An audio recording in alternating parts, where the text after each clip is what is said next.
welcome to another episode of Coder Conversations. This is Kevin. And this is TC. How's it going? Not too bad, man. What's been going on with you? Not too much. Just been going through some algorithm stuff, grinding my notes, and doing a lot of posting on like LinkedIn and stuff. That's been getting a lot of traction lately. I don't know if you've been noticing. Yeah, man. For whatever reason, I've been getting a ton of traction on LinkedIn, like way more than YouTube or. I actually got decent traction on TikTok before, but I think LinkedIn is the platform I've gotten the most. Yeah. I think the feedback is a lot more direct. Yeah, I think I actually prefer LinkedIn to the other platforms because, people like they respond directly as opposed to, just some random YouTube guy commenting. It's a more personal conversation. Yeah. And I think that'll change. I think that'll change once YouTube takes off. Yeah. But, that comes with time. I don't know if I've ever really enjoyed a conversation in a YouTube comment section before. I don't think you can.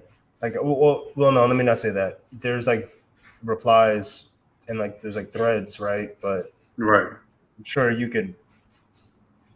And then there's mentions. Yeah, there's probably a way that like you could. It's probably really similar to LinkedIn. I know like way back in the day you couldn't really have like conversations. Right. But now it seems like it's possible. Yeah, I was just speaking more so in terms of quality. It's just been like, the YouTube comment section never really been, that great for me. But yeah, no, I feel you.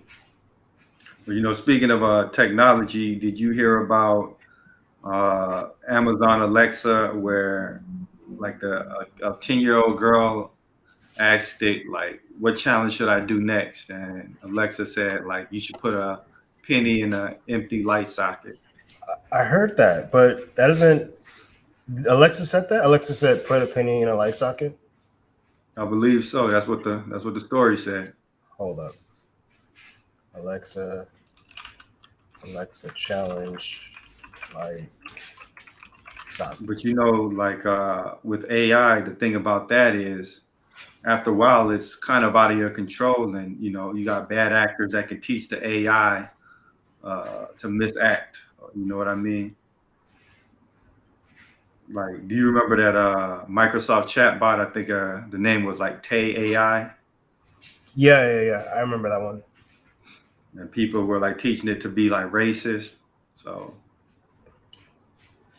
Yeah, but that was intentional, right? Like, I'm trying to think like how I'm reading the article right now about the whole Alexa thing. It's like no one's teaching Alexa this, right? It has to be programmed. Like I think if it's one of those, I think if it's one of those self-learning machines, then it can kind of, if it comes across like a bad site or wherever it's learning from, then it can. I guess that's how it would pick up. Like, are you controlling where it learns from, or just kind of letting it loose on the internet? Oh, okay. Here I'm reading about it right now. It's like she says we were doing physical challenges like laying down, rolling over, holding a shoe on your foot from a teacher on YouTube earlier. Bad weather outside. She just wanted another one. That's when the Echo speaker suggested partaking in a challenge that it had found on the web. So it's like when, I don't know, do you have an iPhone? No, I got an Android. Oh, okay. It's like when I ask Siri, right?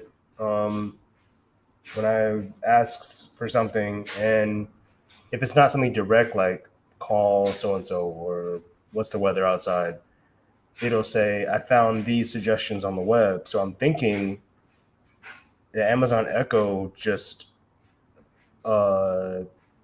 assumed that she was it inferred whatever words that it was saying, looked up something online and found this penny challenge, which apparently came from like TikTok.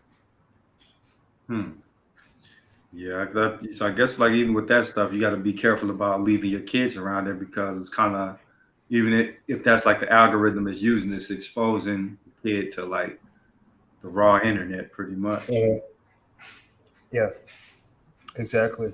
Yeah, because at that point, it's like you, it's out of your hands. You don't know what that Right. the AI is gonna say. You know, that's a trip.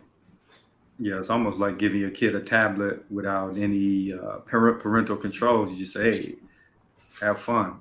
No, no, no. That's not happening. That's not happening. Yeah, when I have kids, I'm definitely gonna like lock it down. Every maybe not Yeah, keylogging things, but well, initially, I'm definitely gonna keep track of like history and search terms and stuff. Just because I'd rather know than not know and look up and be like, whoa, hold on, where did this come from? And then right. eventually, like, turn it over and undo a lot of the parental stuff. That's what I grew up with. I grew up with like parental controls and if back in the day when like AOL, like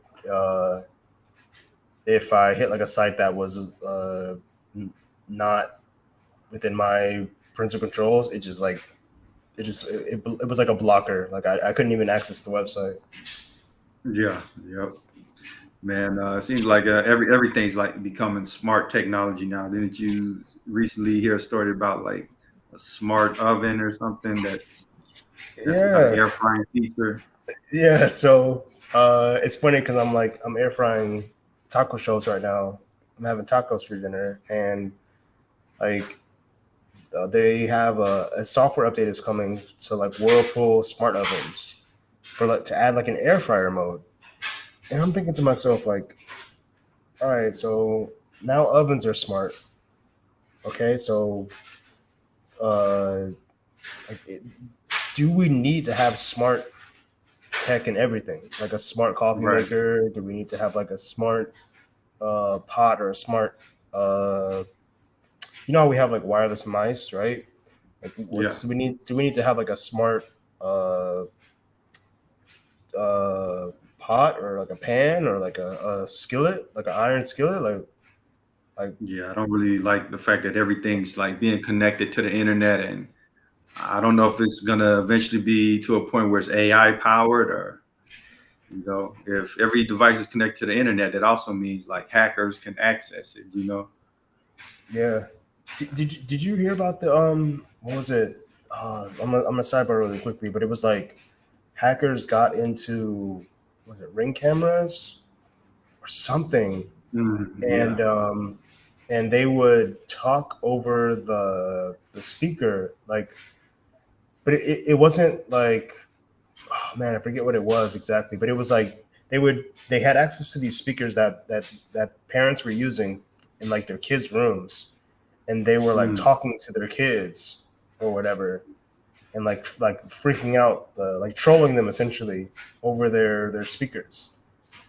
right. It's too much. Like you don't have Yeah. control over that besides just setting up the internet. Like anybody who's smart enough can access that kind of stuff. Right. It's- Like there was a story like a while back where it's not really smart, but it's kind of like more so the remote accessibility. Like the school gave all these students laptops. I think it was even like these elementary kids or middle Mhm. school kids, and the kid would kind of have like the laptop in their room, and I think the kid didn't show up to school or something one day, and the principal was like, "Oh yeah, I seen you was doing such and such." Kind of like when the kid came back, like referencing something the kid was doing in their room. So like the school was actually remotely looking through the camera on the laptop and seeing what the kid was doing. Like that's kind of creepy, man. It's too much. It's access to too much information. Yeah, man. I think having technology is good, but we're getting to the point where technology is overtaking us. Yeah, yeah, definitely. But yeah, let's take a quick break and we'll be right back.